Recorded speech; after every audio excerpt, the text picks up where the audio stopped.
Hello students, स्वागत है आपका एक बार फिर से पढ़ रहे ऑनलाइन क्लासेस में।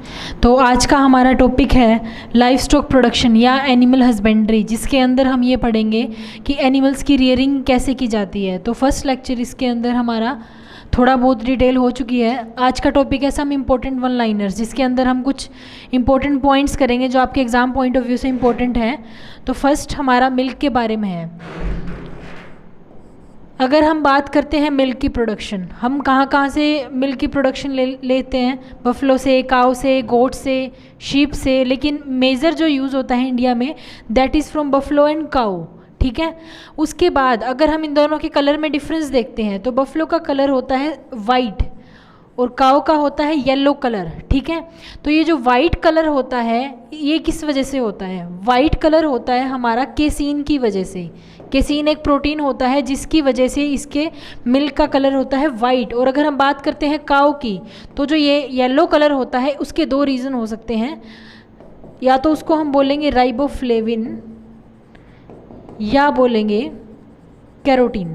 तो एग्ज़ाम में आपके क्वेश्चन कुछ इस तरह से आएगा, the yellow colour of cow's milk is due to. तो उसमें अगर राइबोफ्लेविन ऑप्शन है तो आप राइबोफ्लेविन पे टिक करेंगे, अदरवाइज इसका आंसर हो सकता है कैरोटीन।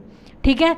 उसके अलावा अगर बफलो के मिल्क के बारे में पूछा जाए कि इसका वाइट कलर किस वजह से होता है, तो वाइट कलर का रीज़न है इसका केसीन। ठीक है। तो दो रीज़न हो सकते हैं, वाइट कलर केसीन की वजह से और येलो कलर राइबोफ्लेविन की वजह से, या फिर इसको हम बोलते हैं कैरोटीन। नेक्स्ट आता है मिल्क शुगर। जैसे फ्रूट्स की बात करते हैं, फ्रूट्स में कौन सी टाइप का कार्बोहाइड्रेट या शुगर मिलता है जिसको हम बोलते हैं फ्रक्टोज।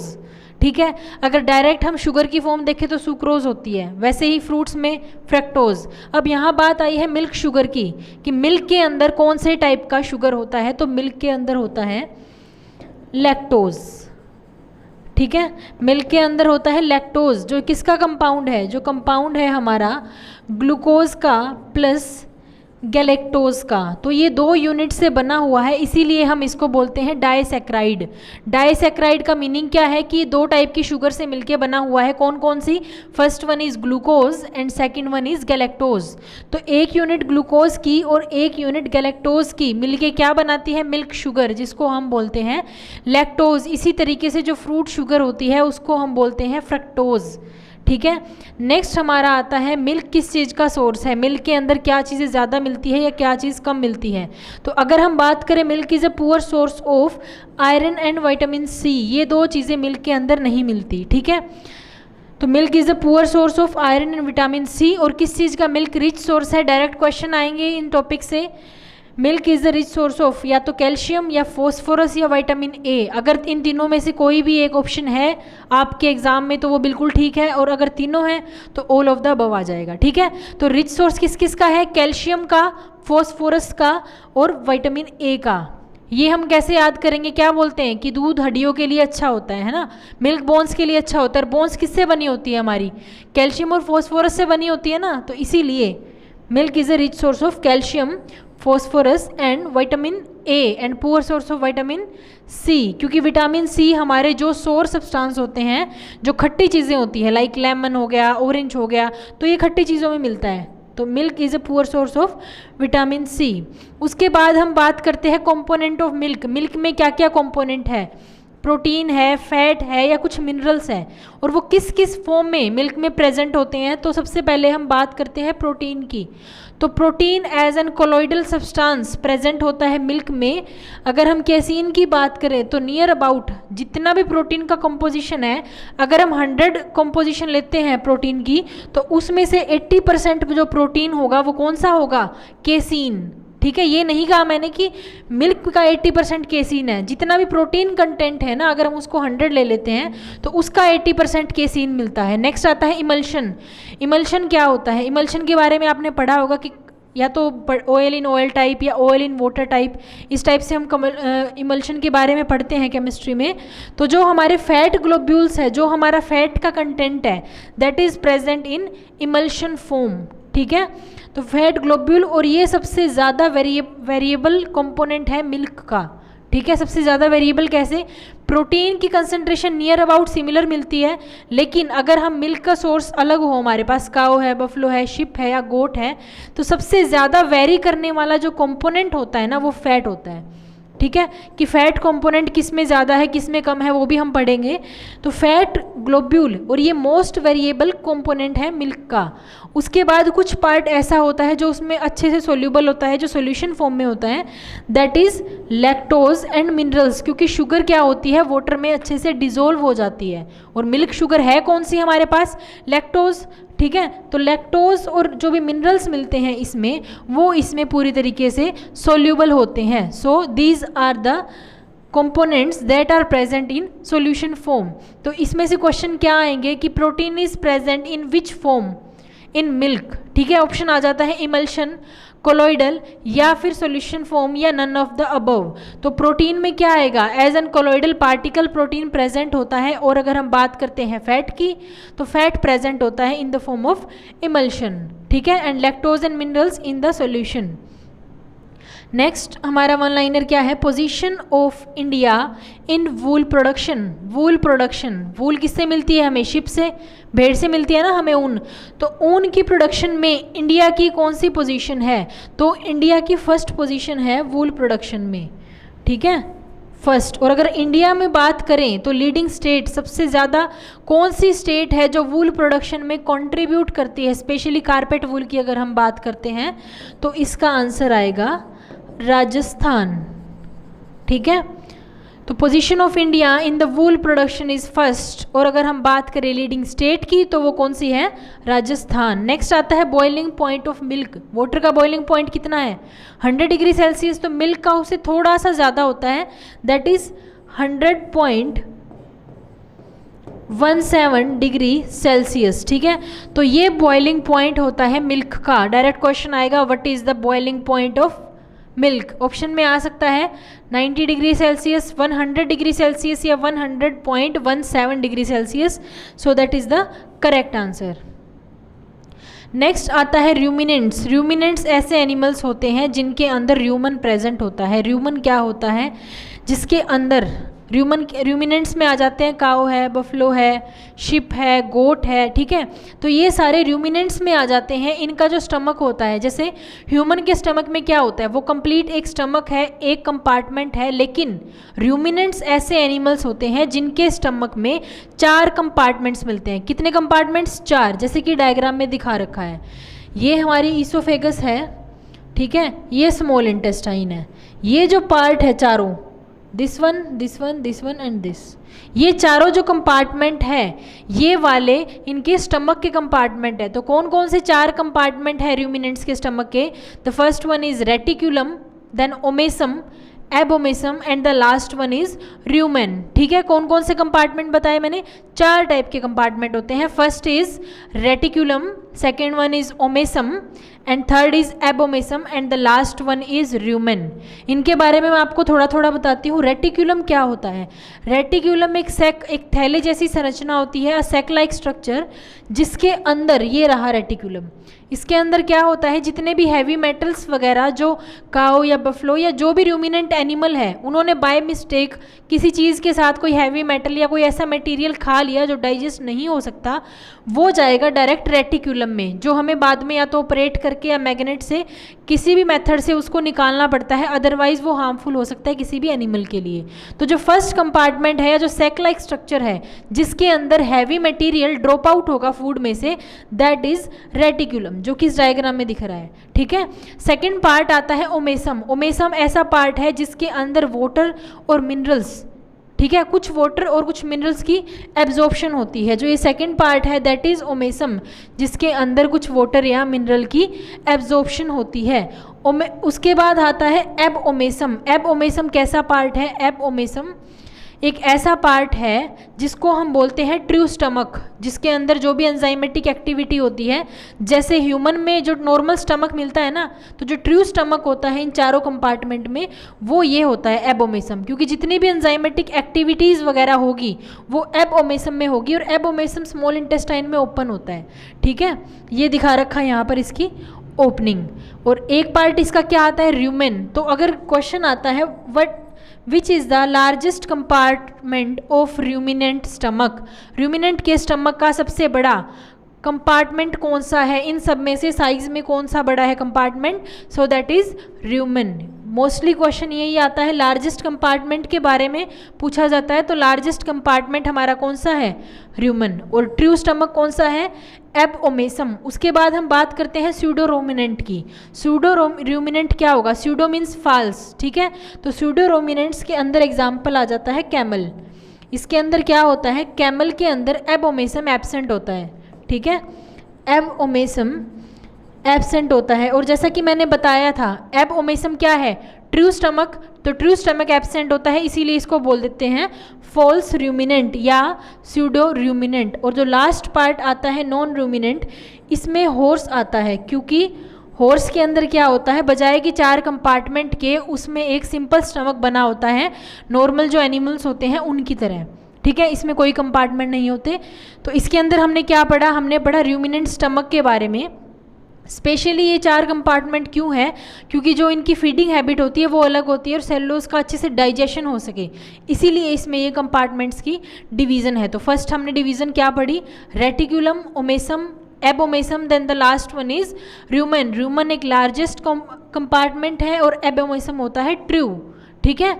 और रेटिकुलम एक सैक लाइक स्ट्रक्चर है जिसके अंदर हैवी मटेरियल या फिर कोई मेटल वगैरह वो ड्रॉप आउट हो जाते हैं। स्यूडो रूमिनेंट में क्या आएगा, कैमल, बिकॉज उसके अंदर क्या होता है, एबओमेसम एब्सेंट होता है, क्योंकि ये ट्रू स्टमक है, इसीलिए इसका नाम आ गया false ruminant, that is pseudo ruminant. और नॉन रूमिनेंट में आ जाता है हॉर्स, जिसको हम मोनोगैस्ट्रिक भी बोल देते हैं, जिसके अंदर बजाय कि 4 कंपार्टमेंट के एक ही स्टमक मिलता है, जैसे कि नॉर्मल एनिमल्स में। तो ये इनकी हो गई स्टमक की डिवीज़न।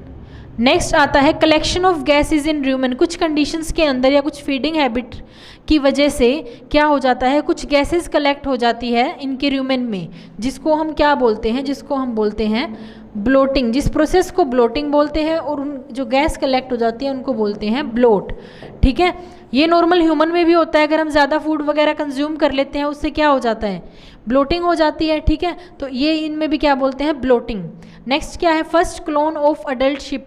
क्लोन क्या होता है, क्लोन होता है किसी भी चीज़ की एग्जैक्ट दूसरी कॉपी, ठीक है।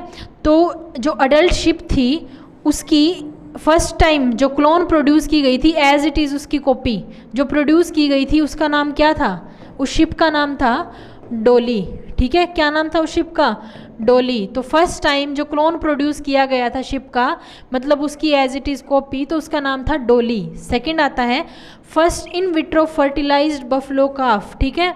बफलो काफ प्रोड्यूस किया गया था लैब में इन विट्रो फर्टिलाइजेशन से, जिसका नाम क्या था, जिसका नाम था प्रथम। प्रथम मतलब पहला, तो ये आपको याद रह जाएगा ऑटोमेटिकली, इसका क्या नाम था, प्रथम। नेक्स्ट आता है टेम्परेचर ऑफ आर्टिफिशियल वेजाइना। ये क्वेश्चन भी कई बार रिपीट हुआ है, दैट इज 42 डिग्री सेल्सियस, ठीक है। नेक्स्ट आता है कोलेस्ट्रम। कोलेस्ट्रम क्या होता है, जितने भी मैमल्स होते हैं उसके अंदर जो मिल्क प्रोडक्शन की हैबिट होती है, तो milk produced by mammals immediately after delivery, ठीक है। जितने भी एनिमल्स होते हैं उनकी आफ्टर डिलीवरी, जब उनकी बेबी की डिलीवरी होती है उसके तुरंत बाद जो मिल्क प्रोडक्शन होती है मैमल्स में, उस मिल्क को हम बोलते हैं कोलेस्ट्रम। और जो ये मिल्क प्रोडक्शन होती है स्टार्टिंग वाली जस्ट आफ्टर डिलीवरी, इस कोलेस्ट्रम के अंदर एंटीबॉडीज़ काफ़ी ज़्यादा होती है, और एंटीबॉडीज़ का काम क्या होता है, बीमारियों से लड़ना। तो ज़रूरी होता है कि ये मिल्क बच्चे को फीड कराया जाए, ठीक है। So it is rich in antibodies. क्यों, क्योंकि ये क्या करता है, ये इम्यूनिटी को बूस्ट करता है, इसीलिए इसकी फीडिंग नेसेसरी है, ठीक है। तो ये रिच इन एंटीबॉडीज़, इसीलिए ये इम्यूनिटी को बूस्ट करता है।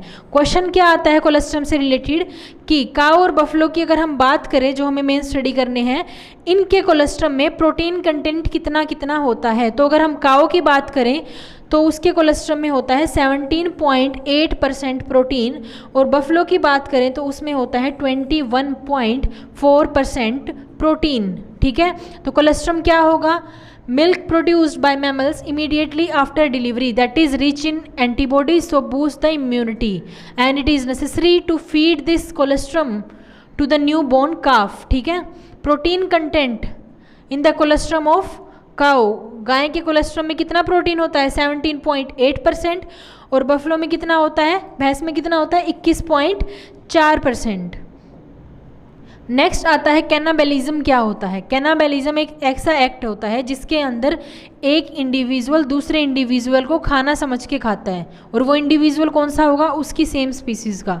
जैसे एंशियंट टाइम में कुछ रिकॉर्ड्स भी मिले हैं कि एक इंसान दूसरे इंसान को खा लेता था अगर उसको खाना नहीं मिलता था तो, ठीक है। तो इसी तरीके से पोल्ट्री के अंदर क्या होता है, जब उसमें सोडियम क्लोराइड मतलब नमक की कमी होती है तो क्या करते हैं वो कंज्यूम करने लग जाते हैं खुद की ही स्पीसीज़ को, ठीक है। वो क्या करेंगे, एक पोल्ट्री बर्ड दूसरे पोल्ट्री बर्ड को ईट आउट कर लेगा, उसको खा लेगा अपना खाना समझ के। सो कैनाबेलिज्म क्या होता है, act of consuming other individual of same species as food. ये ध्यान रखना, सेम स्पीसीज, उसने अपनी ही स्पीसीज को क्या किया, खा लिया खाना समझ के। तो ये होता है किसमें, पोल्ट्री में होता है। और किसकी वजह से होता है, क्वेश्चन ये आएगा, cannibalism in poultry is due to the deficiency of, ठीक है, आगे डैश, किसकी डेफिशिएंसी से होगा, सोडियम क्लोराइड। क्या आएगा, due to sodium chloride deficiency poultry birds क्या करेंगे, खुद की ही स्पीसीज को एज अ फूड कंज्यूम करेंगे। तो ये सोडियम क्लोराइड की डेफिशिएंसी से होता है। नेक्स्ट आता है क्रैक्ड फीट इन पोल्ट्री, ठीक है। पोल्ट्री क्या होता है, सबसे पहले पोल्ट्री के अंदर जो हैंस चिकन्स आती है वो सब आ जाती हैं, जितने भी बर्ड्स आते हैं वो हमारे पोल्ट्री में आ जाते हैं।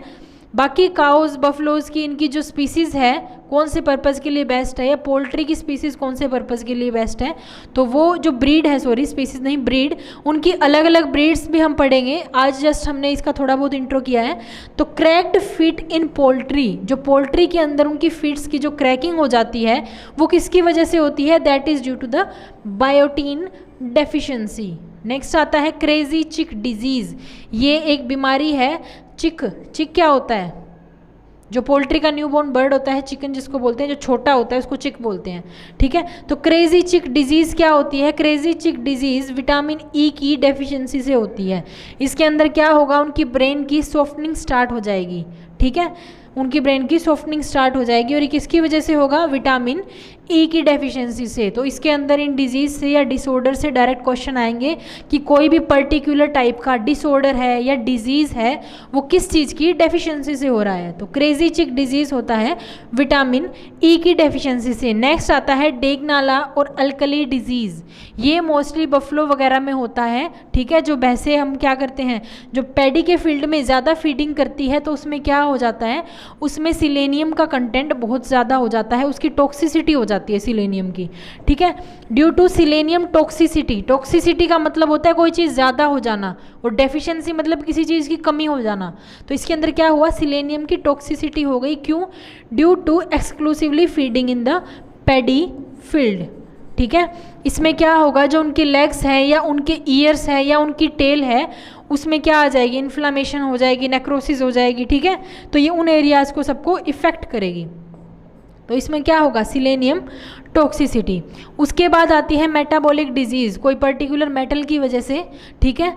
अगर हम बात करें मैंगनीज़ की वजह से, तो मैंगनीज़ की वजह से क्या होता है, पेरोसिस, ये पोल्ट्री में है। और जिंक की वजह से होता है पैराकिरेटोसिस। ये याद रखना, जो पेरोसिस है मैंगनीज़ की डेफिशिएंसी से होगा, और उसमें जो पोल्ट्री के जो लेग्स होंगे उसमें डिफॉर्मिटी आ जाएगी या फिर उनकी शेप में कोई प्रॉब्लम आ जाएगी जिससे उनको चलने में दिक्कत होगी, ठीक है। तो perosis is due to the deficiency of manganese. Next आता है जिंक की डेफिशिएंसी से क्या होगा, जिंक की डेफिशिएंसी से होगा पैराकिरेटोसिस, ठीक है। It is related to skin, तो ये एक स्किन का डिसऑर्डर है। नेक्स्ट आता है ब्रूसिलोसिस। ब्रूसिलोसिस के अंदर क्या होगा, जो भी एनिमल है, जो भी प्रेग्नेंट एनिमल है, या तो हो जाएगा उसका अबॉर्शन या फिर it give birth to the dead और वीक एनिमल, ठीक है। तो जो भी प्रेग्नेंट एनिमल है या तो उसका अबॉर्शन हो जाएगा, या फिर अगर उससे जिस एनिमल का बर्थ होगा वो या तो होगा डेड या होगा वीक, तो इसको क्या बोलते हैं, ब्रूसिलोसिस। नेक्स्ट टर्म आ जाती है पास्चराइजेशन। दो टर्म होती है, पास्चराइजेशन या स्टरलाइजेशन। स्टरलाइजेशन के अंदर क्या करते हैं, जो नॉन बेनिफिशियल या जो हार्मफुल बैक्टीरियाज होते हैं या माइक्रोब्स होते हैं उनकी किलिंग करते हैं स्टरलाइजेशन में। लेकिन पास्चराइजेशन के अंदर हम करते हैं killing of pathogenic and non pathogenic. Pathogenic क्या होते हैं, डिजीज़ कॉजिंग, तो स्टरलाइजेशन के अंदर हम पर्टिकुलरली किसके ऊपर फोकस करते हैं, हम नॉन पैथोजेनिक माइक्रोब्स को किल करते हैं, बट पाश्चराइजेशन के अंदर पैथोजेनिक और नॉन पैथोजेनिक दोनों बैक्टीरियाज को डिस्ट्रॉय करते हैं। तो पाश्चराइजेशन में 3 टाइप की प्रोसेसेस होती है। First is low temperature long time, second आता है high temperature short time, and the third one is ultra high temperature. तो अगर हम मिल्क की बात करते हैं, मिल्क का पाश्चराइजेशन करना है, तो जो फर्स्ट प्रोसेस थी कौन सी, लो टेम्परेचर लॉन्ग टाइम, इसमें हम मिल्क को 61 to 63 डिग्री सेल्सियस तक के टेम्परेचर पे एक्सपोज करेंगे। For how much time, for 30 minutes. ठीक है, तो लो टेम्परेचर लॉन्ग टाइम का मीनिंग क्या है कि हमें टेम्परेचर थोड़ा कम रखना है, लेकिन उस मिल्क को ज़्यादा टाइम तक एक्सपोज करना है। तो टेम्परेचर कितना रखा हमने, 61 to 63 डिग्री सेल्सियस, और कितने टाइम के लिए, 30 मिनट के लिए, ताकि उसके अंदर से जो पैथोजेनिक है, डिजीज़ कोजिंग है, और जो बेनिफिशियल है, हर टाइप के माइक्रोब्स क्या हो जाए, किल हो जाए। सेकेंड आता है हमारा हाई टेम्परेचर शॉर्ट टाइम, मतलब हमने टेम्परेचर थोड़ा इंक्रीज कर दिया लेकिन टाइम क्या कर दिया, शॉर्ट कर दिया। तो इसमें टेम्परेचर कितना लिया हमने मिल्क को एक्सपोज किया 71 to 76 डिग्री सेल्सियस। ठीक है, और टाइम कितना लिया, ओनली 15 सेकेंड्स। ठीक है, नेक्स्ट आता है ultra high temperature. Ultra high मतलब ज़्यादा टेम्परेचर इंक्रीज कर दिया हमने। यहाँ हमने मिल्क को एक्सपोज किया 148 डिग्री सेल्सियस पे, ठीक है, फॉर 1 to 5 सेकेंड। या फिर अगर हमने थोड़ा सा टेम्परेचर इंक्रीज कर दिया, कितना, अगर हम इसके बाद 1 डिग्री सेल्सियस भी टेम्परेचर इंक्रीज करते हैं, हमने कर दिया 149, तो हमें सिर्फ एक्सपोज करना पड़ेगा उसको ओनली फॉर 0.5 सेकेंड, और उसके बाद हम कर देंगे इसकी rapid cooling. This is the process of pasteurisation of milk. मतलब हमने क्या किया, मिल्क की पाश्चराइजेशन कर दी, उसके अंदर से पैथोजेनिक और नॉन पैथोजेनिक हर टाइप के माइक्रोब्स को किल कर दिया।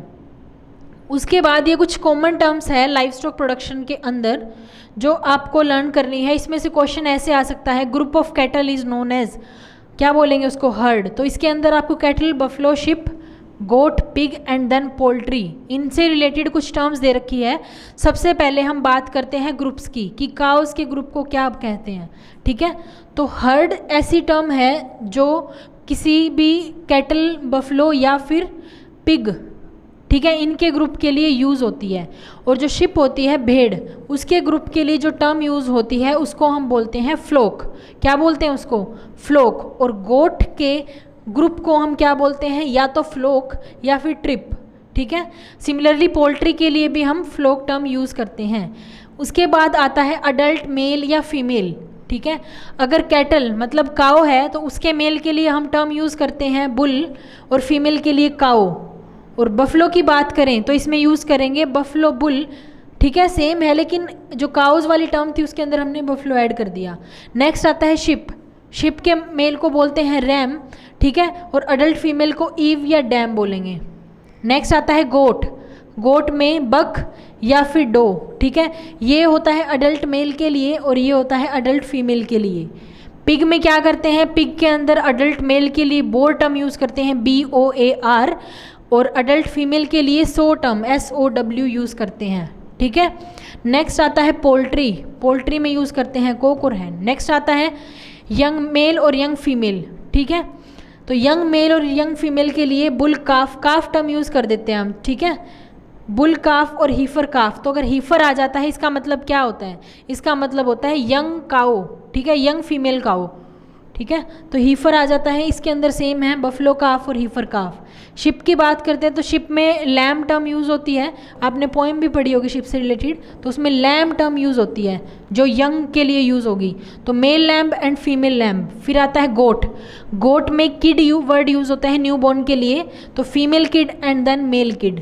पिग के अंदर बोरलिंग यूज़ होता है अगर वो यंग मेल है तो। अगर वो यंग फीमेल है तो टर्म यूज़ होता है फीमेल पिगलेट। ठीक है, लेकिन पोल्ट्री के केस में अगर यंग मेल है तो कोकरिल वर्ड यूज़ होगा और यंग फीमेल है तो पुलेट। तो ये ध्यान रखना पुलेट क्या होता है। फिर आता है न्यू बॉर्न, ये तो आपको याद ही होंगे। काऊ के केस में काफ, बफलो के केस में बफलो काफ, शिप में लैम्ब, गोट में किड, पिग में पिगलेट। ठीक है, और पोल्ट्री में चिक। चिक का मैंने बताया था क्रेजी चिक डिजीज़। फिर आता है मीट। कि काओ के मीट को क्या कहते हैं, देन बफलो के मीट को क्या बोलते हैं, तो मीट को बोलते हैं बीफ या फिर काफ व्हील, और बफलो में बफिन। और जो मटन बोलते हैं, मटन वर्ड यूज़ होता है भेड़ के मीट के लिए, शिप मीट के लिए मटन वर्ड यूज़ होता है, और ये शेमोन वर्ड यूज़ होता है गोट मीट के लिए। एंड नेक्स्ट आता है pork, that is pig meet, और उसके बाद पोल्ट्री मीट के लिए चिकन, ठीक है। कास्ट्रेटेड मेल को बोलते हैं बुलक, ठीक है।